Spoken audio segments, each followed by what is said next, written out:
কালকে আমরা এখানে বসেছিলাম, আশা করি এইবারও আমাদেরকে আটকাবে। এখন ওপাশ থেকে ছেড়ে দেয়, ইন্ডিয়ার দিকেও কিন্তু একটা বাঁধ আছে এরকম, ফারাক্কা বাঁধ। হ্যাঁ,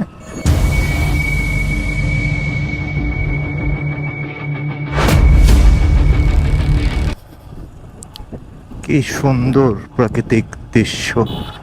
সূর্যটা আমাদের বাম পাশে ছিল, এখন ডান পাশে চলে আসছে। কালকে আমরা এখানে বসেছিলাম, কালকে আমরা এখানে বসেছিলাম। হ্যাঁ হ্যাঁ,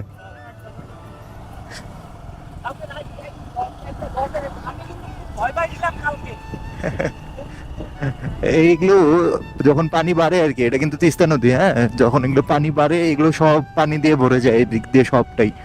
এদিকেও সেম, ওই পাশ দিয়ে ক্যানেল হয়ে যখন এদিক দিয়ে আসে তখন এদিকটাও পানি দিয়ে ভরে, যদি বাঁধ ছাড়া যায় আর কি, যখন অনেকটা করে তখন।